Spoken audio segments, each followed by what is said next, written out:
Dottore, mi fa male la pancia e la testa. Signora, lei è isterica. Cosa? Mi sta dando della pazza? Ma certo, come tutte le donne.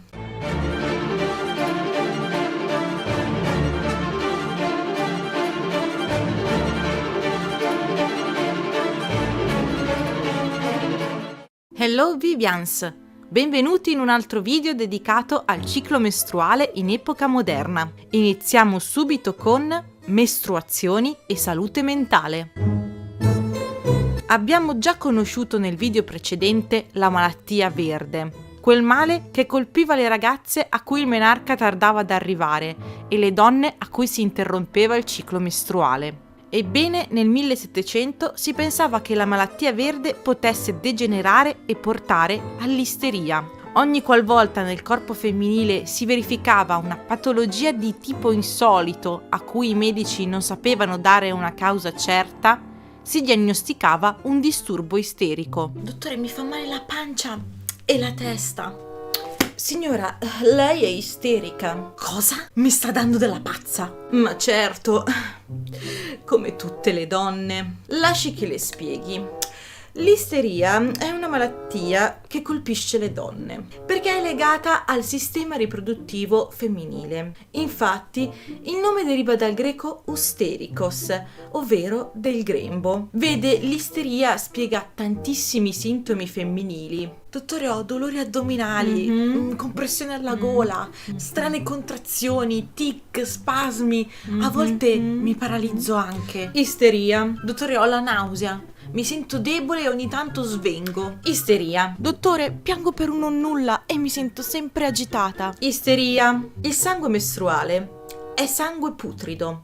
Quando una donna non riesce ad espellerlo, questo genera dei vapori neri che irritano e infiammano la sua mente, il suo cervello e il suo cuore. Per questo le ragazze molto giovani e le anziane sono le più colpite dalle malattie nervose, perché entrambe le categorie non hanno le mestruazioni e per questo patiscono i vapori dentro di sé. Visto che lei sarà in menopausa, le consiglio frequenti salassi per far uscire il sangue fermentato. Ma come si permette?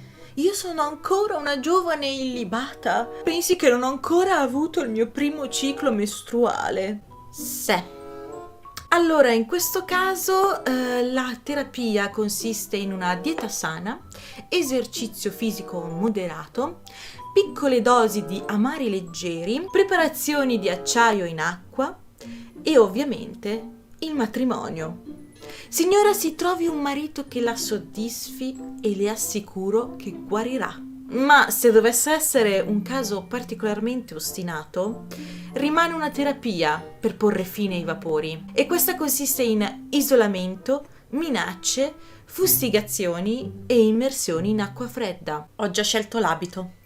I sintomi della cosiddetta isteria mestruale erano infiniti. Alcuni combaciavano con la sindrome premestruale, come debolezza, nausea, aumento dell'appetito, mal di testa e irritabilità, che in casi gravi diventa disturbo disforico premestruale, a cui si accompagna la depressione, quella che allora descrivevano come malinconia e indolenza causata dal parossismo isterico premestruale.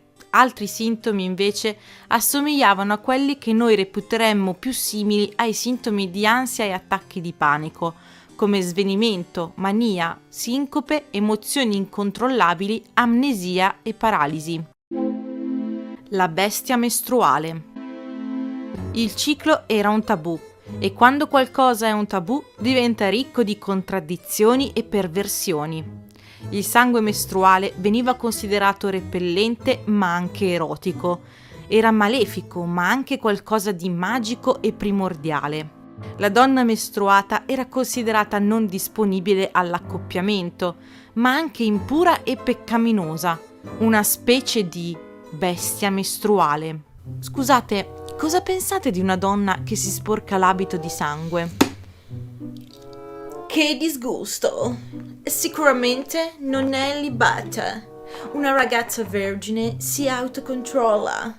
Esercitando i muscoli genitali, questo non accade. Spesso il sangue mestruale era motivo di derisione, la prova che la donna non riuscisse a controllare le proprie funzioni corporee.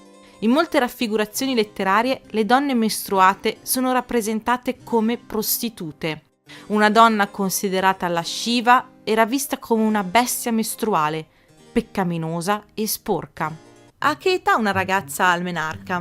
Dipende da quando si sposa. In che senso, scusate?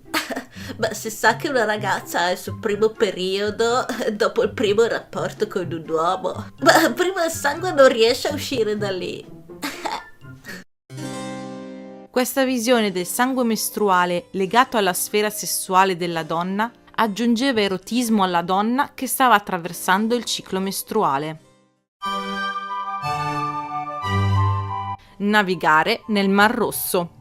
Avere rapporti in quei giorni era considerato immorale o addirittura pericoloso. Molti filosofi e medici lo sconsigliavano con veemenza, alcuni affermando che era un peccato, altri che fosse innaturale e che avrebbe quindi portato a difetti congeniti, e altri ancora che fosse semplicemente disgustoso. Dottore, mio figlio sta male, è gonfio e ha la febbre. Avete concepito mentre avevate le mestruazioni? Non lo so, non mi ricordo. Male, signora, molto male. Non bisogna avere rapporti durante il ciclo. Lo sa quante malattie procurano ai propri figli i genitori scellerati come voi? Vaiolo venereo, elefantite, lebbra. Il sangue putrido di quei giorni infetta il feto e a volte causa anche malattie mentali. Non si stupisca poi se suo figlio crescerà invidioso, calunniatore, vizioso. È una delle conseguenze del comportamento indecente vostro e di vostro marito. Un po' di buonsenso, signora. Ma io avevo letto... Ah, una donna che legge! Ecco dove arrivano queste idee malsane. Per caso ha letto uno di quei libri erotici chiamati Maryland, dove il flusso mensile viene paragonato alle maree primaverili, in cui alcuni uomini non si fanno scrupolo a navigare. La repressione del desiderio maschile rendeva la donna mestruata seduttiva agli occhi di alcuni uomini e un oggetto di feticizzazione. Alcuni medici ritenevano che in quei giorni la donna fosse più fertile e anche più desiderosa. Avevano almeno capito che esisteva una correlazione tra mancanza di mestruazioni e infertilità, e questo era uno dei motivi per cui si preoccupavano di agevolare le mestruazioni. La magia mestruale. In epoca moderna ancora non avevano compreso i veri meccanismi alla base del ciclo mestruale, perciò non stupisce che venisse ancora visto come qualcosa di misterioso, persino magico. C'erano molte superstizioni che circondavano i poteri soprannaturali del sangue mestruale, alcune di origine biblica, altre costruite sul folklore. Le mestruazioni erano interpretate come un aspetto della maledizione di Dio su Eva. Di conseguenza venivano associate con idee di peccato, tentazione e seduzione. Nonostante alcuni medici scrissero dei trattati per sfatare questi miti, essi sopravvissero a lungo, specialmente nelle aree rurali. E così avete creato un filtro d'amore e l'avete somministrato ad un uomo? Sì, mi ha messo incinta ma non voleva sposarmi. Così ho chiesto aiuto alla strega del villaggio e mi ha dato un incantesimo d'amore. E può dirci di cosa sia servita per il filtro d'amore? Ma sangue mensile, naturalmente, mischiato con il brandy. Così non se ne sarebbe accorto. E poi ho aggiunto anche un po' di peli a burro e pancake. Peli? Quali peli? Sì, peli. I peli della cosa segreta. Hai capito, no? Questo è ciò che avvenne nel 1699, quando Kerstin Persdotter, una domestica svedese, fu processata per stregoneria in tribunale per aver tentato di sedurre un bracciante. La donna anziana che le insegnò a fare il filtro le disse di prendere il sangue dal suo mensile e i capelli dalla sua cosa segreta. Non era raro che il sangue mestruale venisse utilizzato in tentativi di incantesimi e pozioni.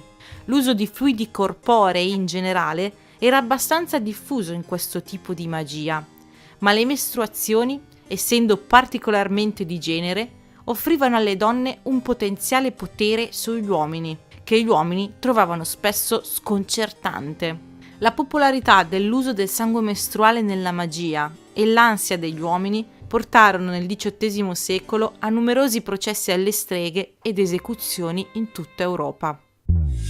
Nel prossimo video sulla pazza epoca moderna vedremo l'igiene durante il ciclo mestruale. Intanto, se volete leggere qualcosa di altrettanto pazzerello, vi consiglio i fumetti di M3 Edizioni, come Garibaldi vs Zombie, dove l'eroe dei due mondi combatte contro zombie elettrici. Sì, avete capito bene. E ricordate che fino al 31 dicembre, con il codice VIVI25, potete usufruire del 25% di sconto e spedizione gratuita su tutti i prodotti del sito M3 Edizioni. Vi lascio il link e il codice in descrizione. Ciao!